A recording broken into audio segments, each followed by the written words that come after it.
daug. Man šiandien yra temų aktualių, bet viena turbūt, kurią išskirčiau, būtų būtent ši. Aš šiandien apie savo autizmo spektro sutrikimo diagnozę labai analizuoju ir man apskritai, darant kažką, gydant traumas, pavyzdžiui, labai dažnai toks yra dalykas, kad tu tiesiog nesusifokusuoji į tai, kiek jau daug iš esmės tu padarėjai. Kiek daug tu jau nuėjai mažiau žingsnelių. Ir aš tada sustoju, bet šiandien vakar ir užvakar aš sustojau ir aš tokia, oho, ir man tiesiog labai intensyvus yra tas laikotarpis, keletą metų, šitas laikotarpis yra metų tarpas, visas tas per metus pastaruosius mano įvyko žiauriai daug dalykų, kurie man davė žiauriai daug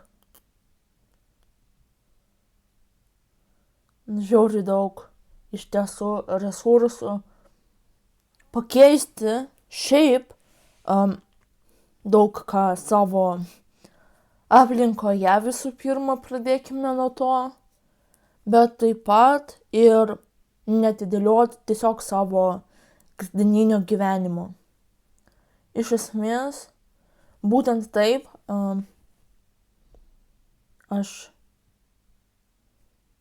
turbūt labai daug stiprybės pastaruoju metu jaučiu, nes ne iš išorės kažkokios, nespontaniškos, bet kad toliau, to daugiau tokios, tokios kokybiškos, tokios, tikrai tokios paremtos iš mano vidaus, paremtos bendrai paėmus visom mano patirtim turbūt. Ir šiandien aš labai galvojau apie savo autizmo spektro diagnozę ir man yra liūdna iš tiesų, kiek metų man teko gyventi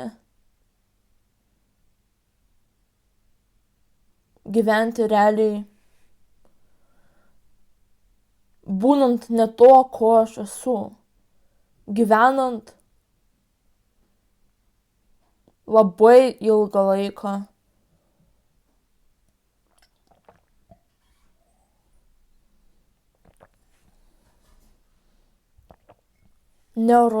Kaip neurotipiškas žmogus.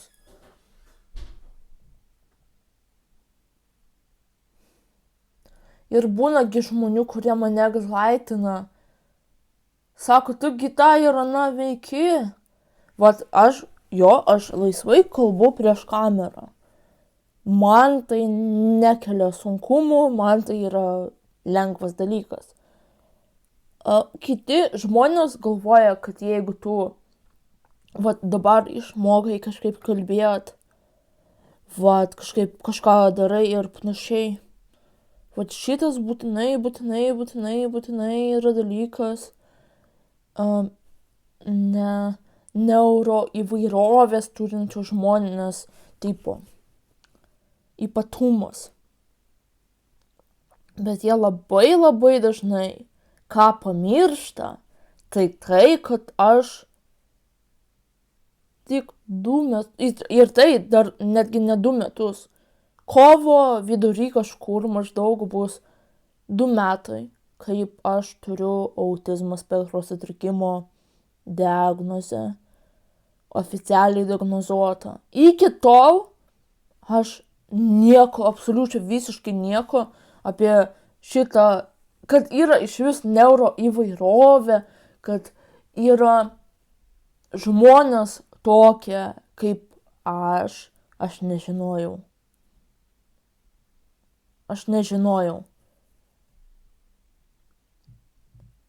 Bet visada buvau neuroįvairovę turintis žmogus.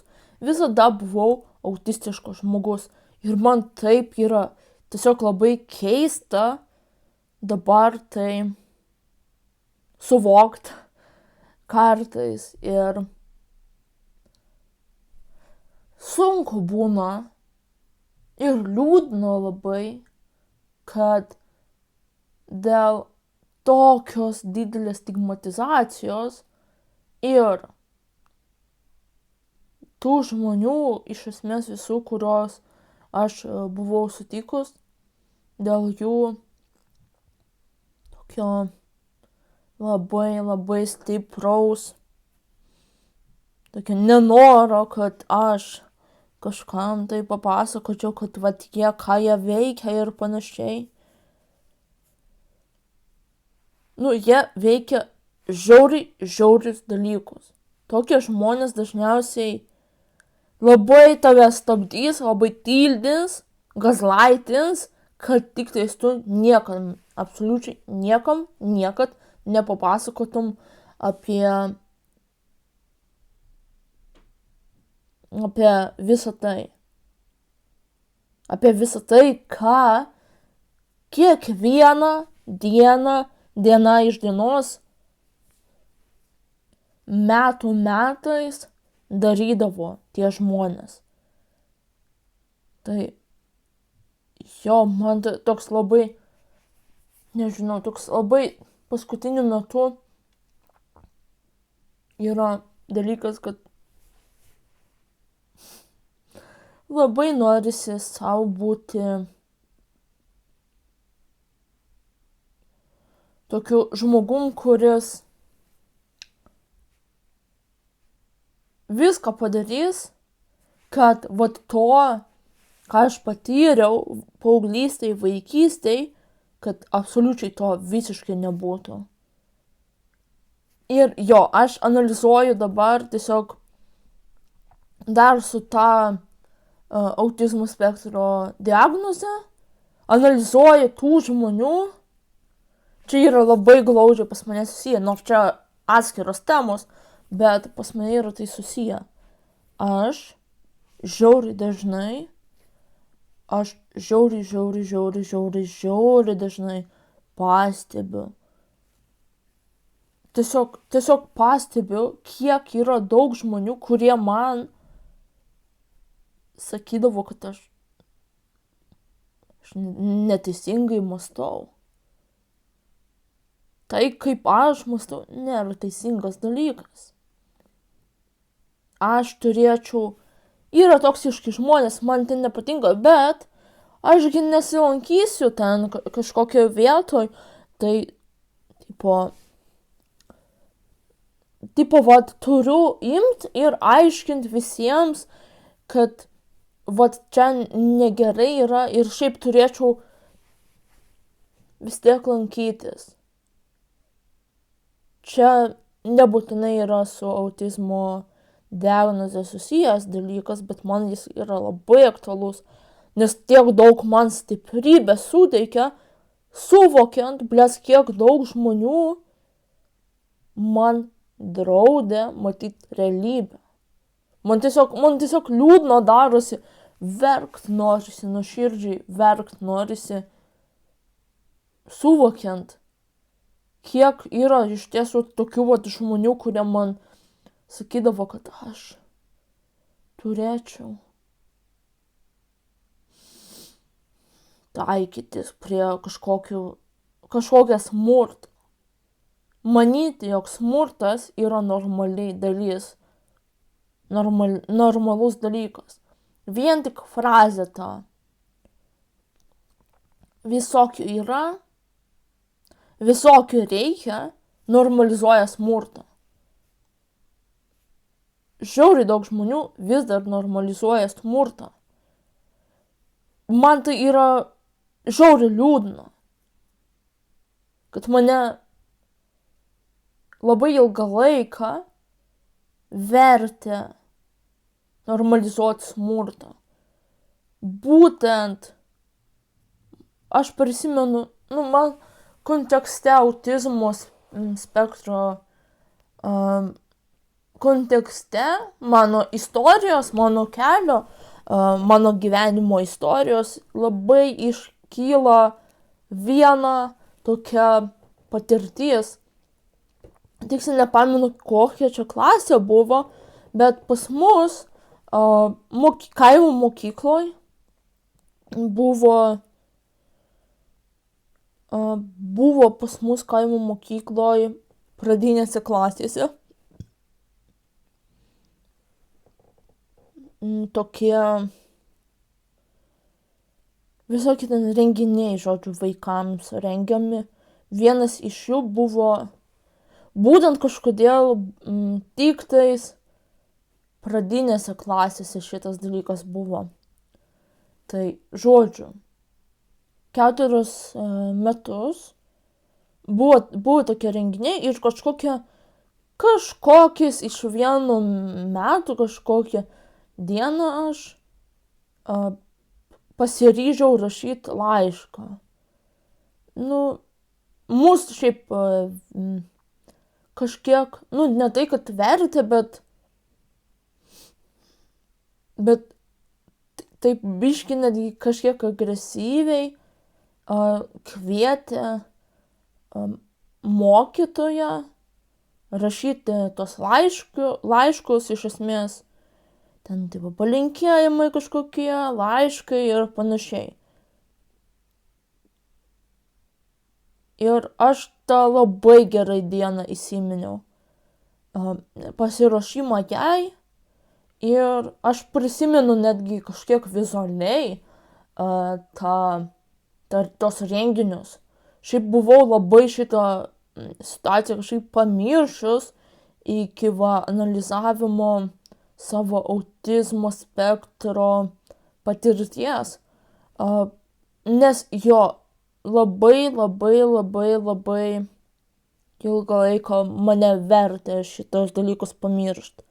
Ir aš turbūt gėdijausi, tiesiog dėl gėdos maskavau šitą ir buvau pamiršus šitą dalyką. Ir po to, pamenu, labai verkiau iš to, kad, nes mane privertė jaustis kalta, kad čia aš tarsi būčiau dėl tos situacijos kalta.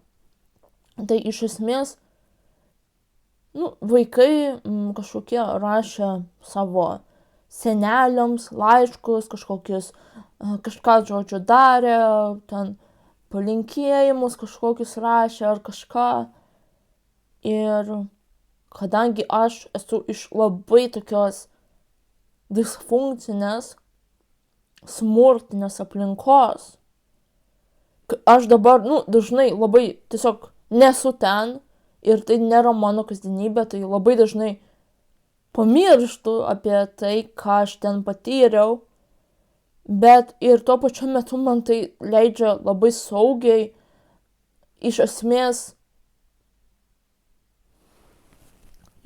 man tai leidžia labai saugiai visą tą patirtį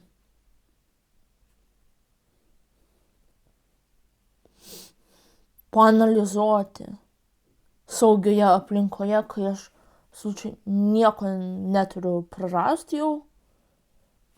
Kai tu išgydai traumas, tu nieko neprarandi.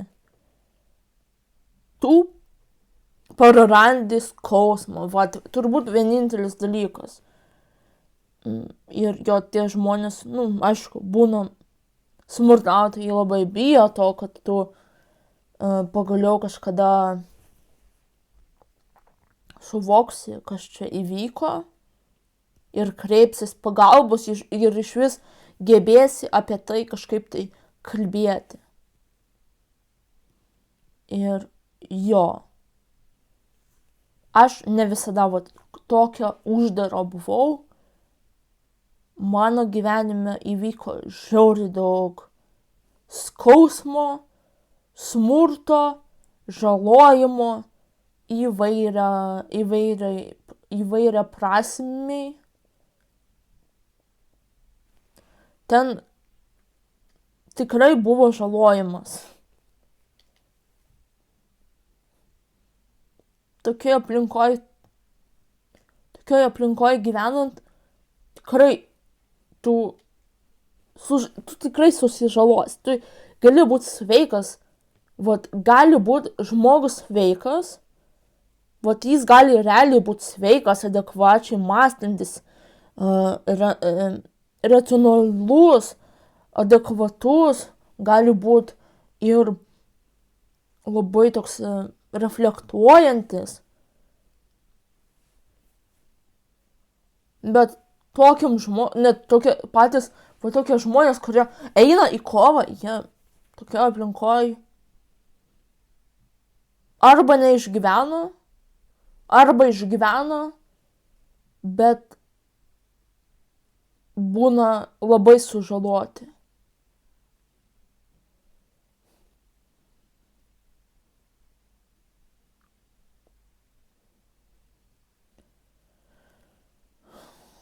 Tai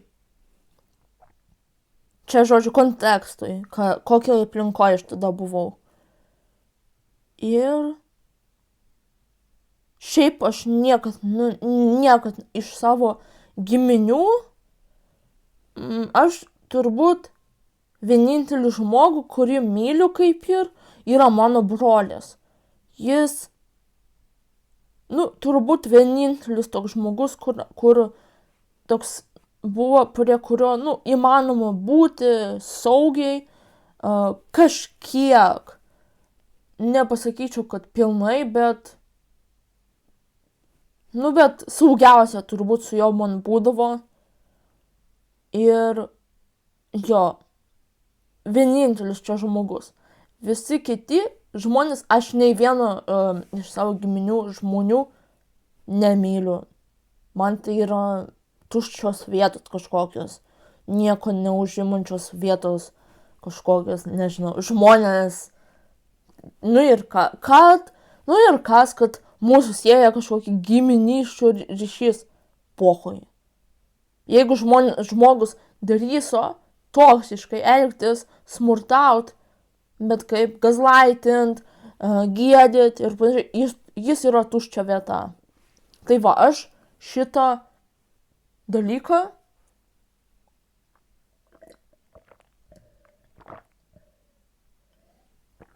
kaip ir jaučiau nuo pat vaikystės. Mano buvo toks dalykas kažkoks, kad aš jaučiau, nors ir buvau vaikui atitinkamam amžiui vaikiškas vaikas. Vaikiškas vaikas. Aš šiaip autistiškas žmogus yra labiau linkęs į tokias hiperfiksacijas.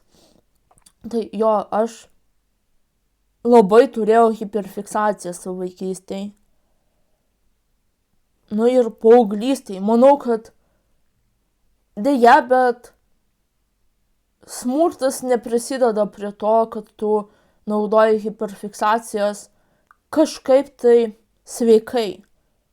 Tada tu jos pradedi naudoti maskingu, tai yra žiauriai žalojantis dalykas. Čia apskritai yra tema, žiauriai gili tema.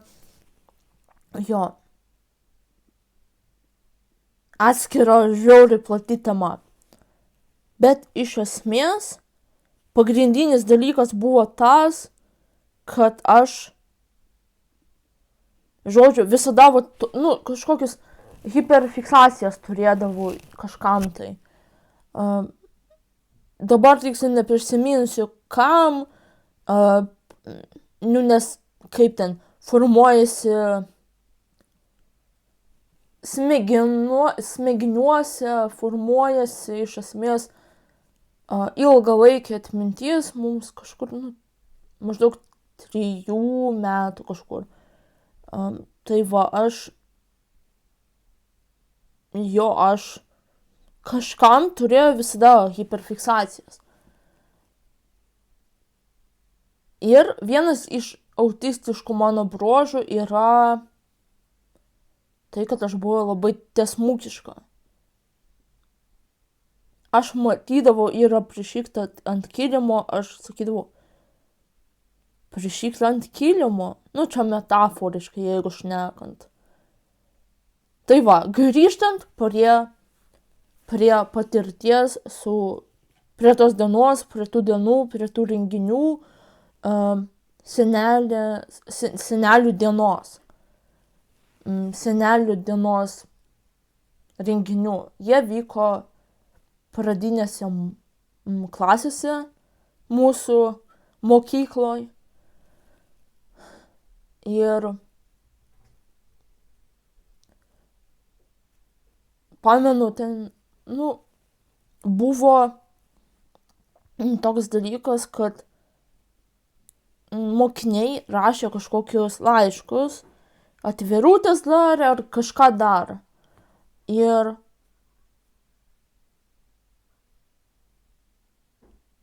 jo, mano mokytojai nebuvo į tokius, manau, vaikus kaip aš sutelkę dėmesį. Jie visada gėdijo. Tai žodžiu, kontekstui buvo tokia informacija, tai dabar grįžtu prie tos dienos. Man yra sunku apie tai tiesiog kalbėti, aš nesenai pradėjau kalbėti apie panašius dalykus. Ir jo, tenais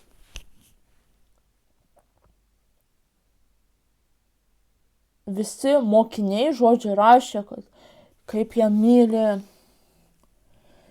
myli savo senelius, kaip jie jos labai gerbė ir panašiai. Ir panašiai, žodžiu, ta tipiška tokia melaginga informacija, tokia, kur aš tikiu, kad žmonės iš tiesų žmonės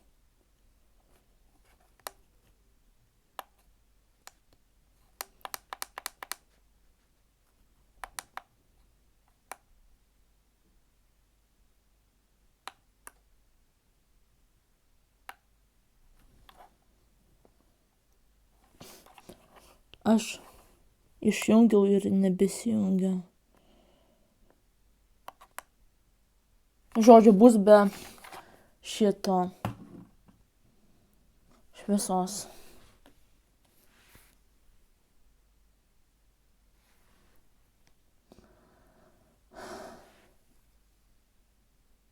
Ir, žodžiu, vaikai rašydavo visokią tai gana melagingą informaciją. Grįžau, įjungiau lempą, tiesiog šviestuvą, nes man nepatinka tamsoj sėdėti. Tai žodžiu, vaikai rašydavo laiškus maždaug tokius. Labas, mielas senelė, labai tave myliu. Ir, žodžiu, laiškas copy-paste iš kažkokio saito, ten žodžiai kokie nors. Linkiu tau to ir ano, linkiu tau tą ir tą ir tą ir tą, tu labai graži ir panašiai. Nesuprantu, kodėl reikia minėti, kad žmogus yra gražus arba negražus, bet nesvarbu. Žodžiu, tokie tipiški laiškeliai buvo. Aš visada vengdavau rašyti laiškus, nes aš nejaučiau to visko.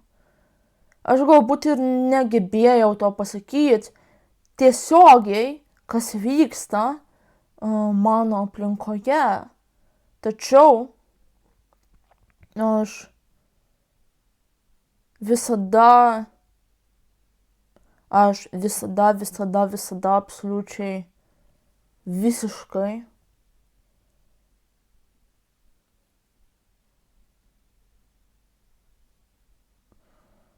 vengdavau rašyti, nes aš nejaučiau to. Aš nejaučiau meilės tiem žmonėms. Aš nenorėjau, kad jiems būtų gerai. Jie su manim nesielgia gerai.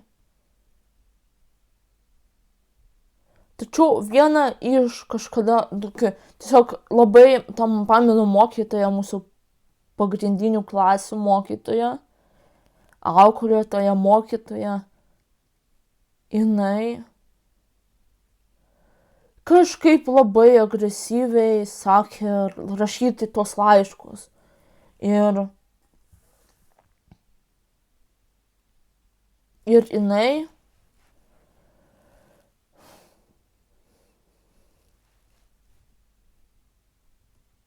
man sakė irgi rašyti, nes taip aš niekad nerašau ir turiu rašyti. Tai, žodžiu, aš pradėjau rašyti, aš visada dėl to galvojau, kad aš,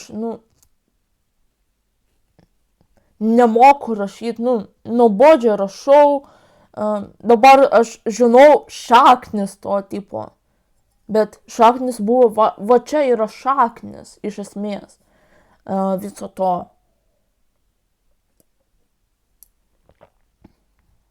Viso to šaknis. Va šitose patirtyse. Tai aš rašiau tame laiške, kad aš nemyliu senelės. Aš rašiau mano laiškus, aš dabar neprisiminsiu tiksliai, kaip jis buvo, apie ką, bet jis buvo apie kažką maždaug, kad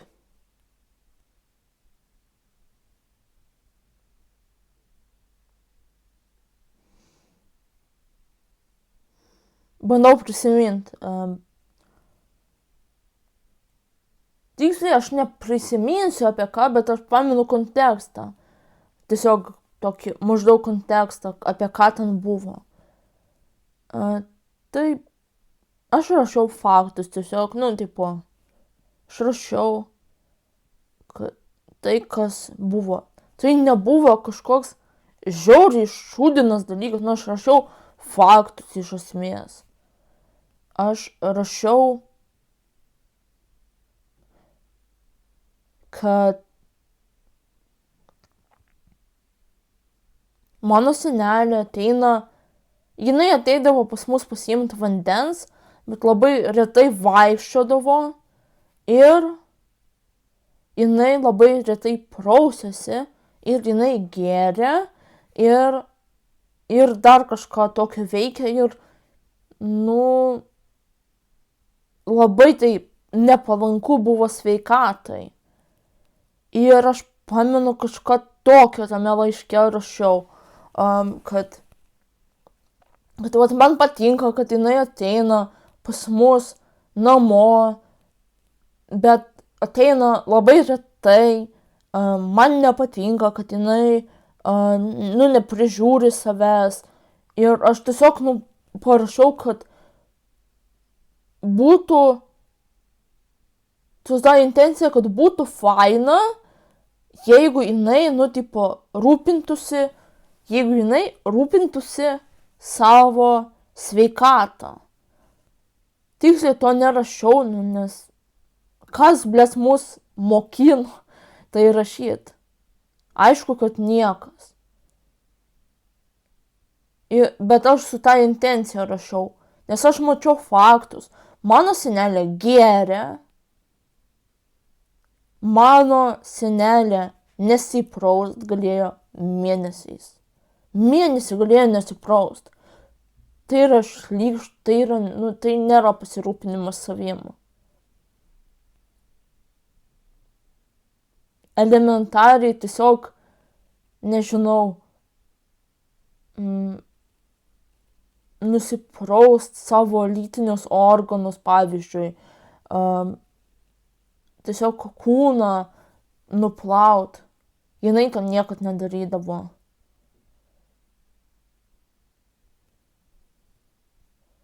Ir aš tai matydavau.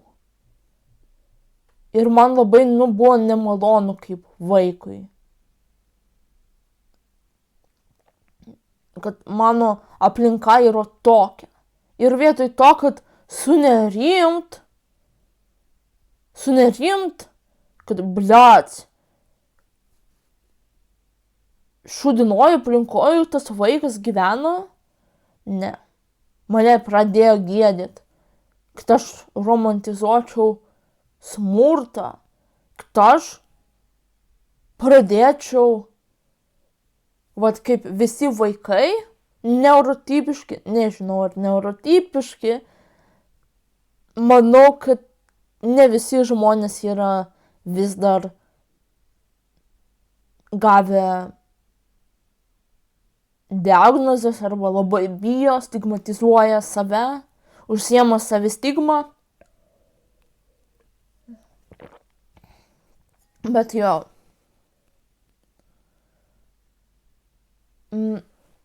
Buvo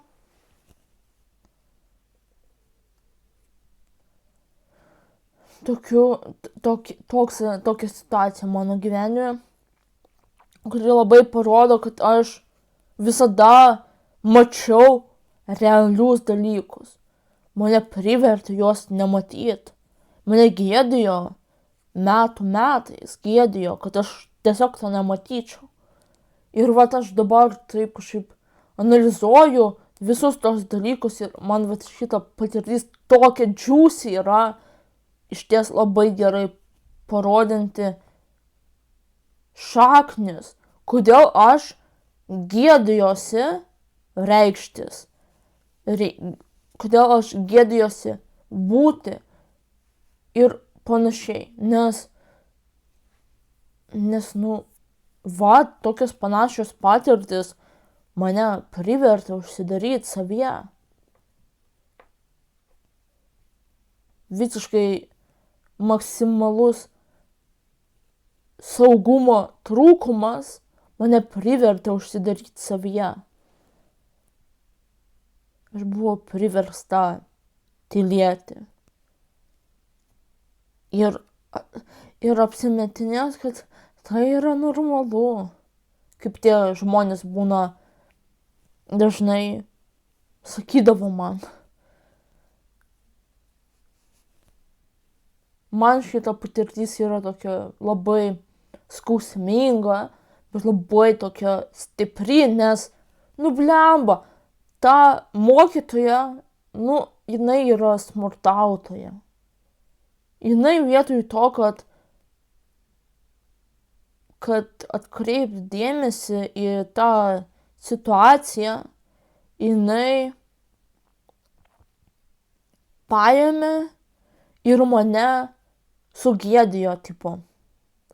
Tu manai, kad kažkam bus tai malonu girdėti, malonu išgirsti ir malonu matyti ir iš vis, kam tu čia šitą laišką parašei, galėjai kitokį parašyti. Nemanau, kad malonu jeigu tu perskaitytum, malonu būtų šitą laišką išgirsti, tai mokytojai, tai tavo seneliai mokytoja tą man sakė. Ir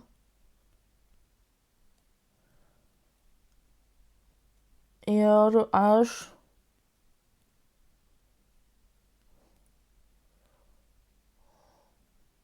pamenu, dar jinai sakė, kad turbūt senelė, išeitų iš to renginio, apsiverktų ir išeitų po mano šitų žodžių.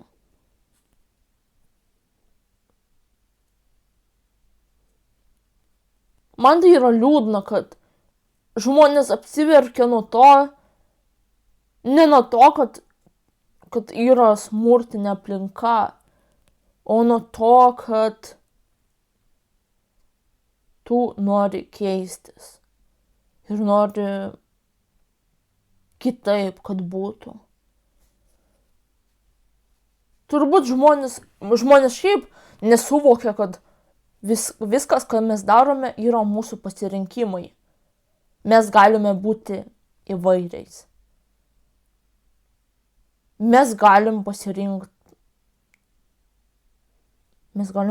nesmurtauti ir nebūti smurtautojais. Tai yra mūsų pasirinkimas.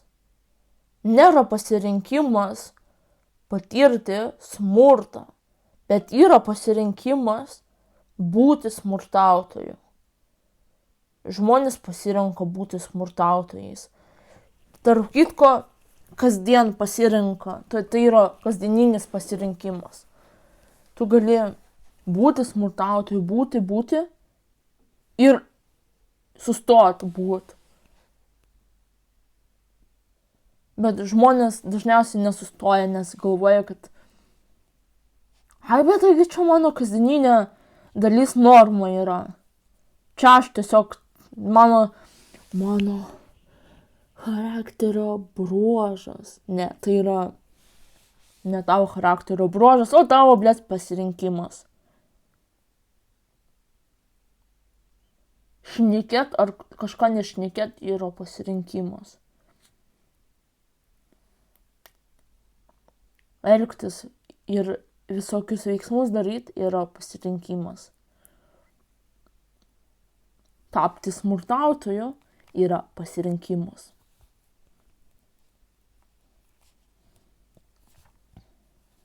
Mane visada šitą frazę labai pamotyvuoja būna.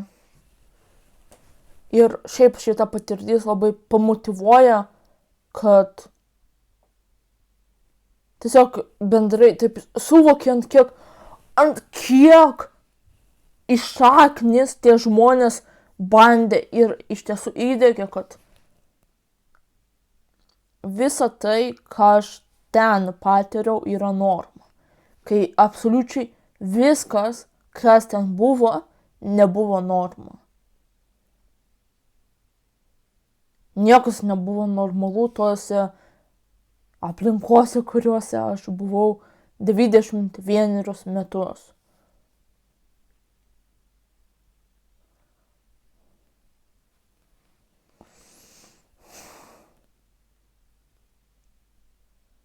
Kuriuose aš buvau žiauriai ilgą laiką.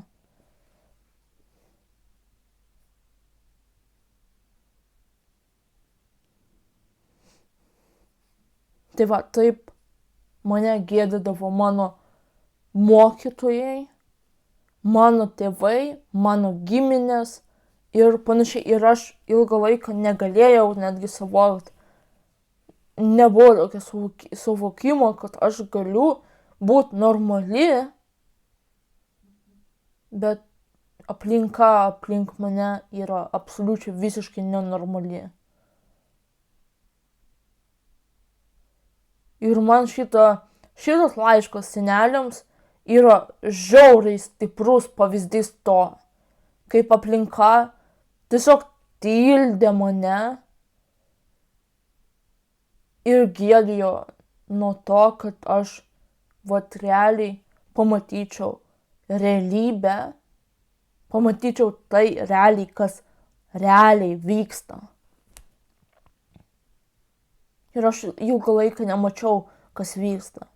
Yra sunku tiesiog pamatyti. Nes tu tiesiog patiri traumą. Tu ilgą laiką netgi galvoji. Žmonės dėl ko būna galvoja, kad tai yra normalu, nes jie įpranta prie to, kad tai yra normalus dalykas. Visiškai, absoliučiai normalus dalykas.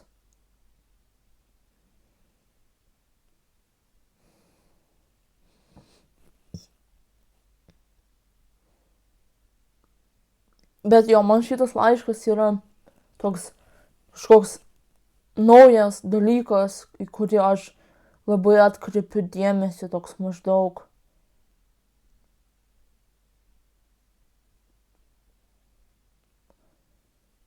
A. Mhm. Jo, jūs man sakėt, kad čia yra norma. Ne velnio. Va tokios man išvados kyla.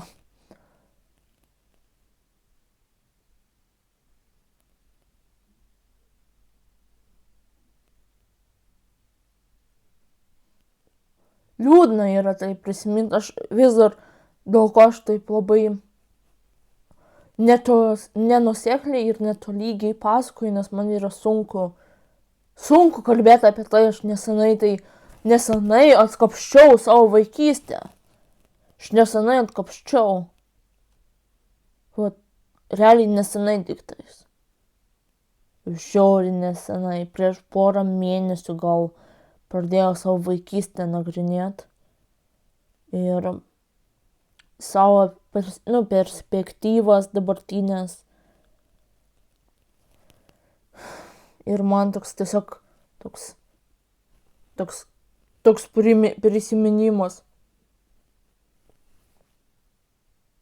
apie vaikystę. Daug tiesiog tokio dalyko kylo, kurio aš buvau šiaip pamiršus žiauriai ilgą laiką. Arba ne tai, kad pamiršus, bet tiesiog, tu galvoji, kad, per gėdą galvoji. Bet tada, kai jau daug maž gėda yra kažkaip pradirbta ir tada pamatai realius dalykus, galvoji, nahui, kiek daug man smurtautojai melavo, kiek jie daug man melavo ir labai padeda daug tiesiog atrasti tiesos ir faktų. Faktų, kurių labai bijo smurtautojai, kurie mane labai dažnai, iš tiesų man labai dažnai atkuria manyje labai daug vidinės jėgos ir padeda kurti pamatą metaforišką po kojomis, kur tu žiauriai daug pagarbos turi savo. Bet jo, turbūt jeigu aš neatrasčiau šitų dalykų savyje, tai aš tiesiog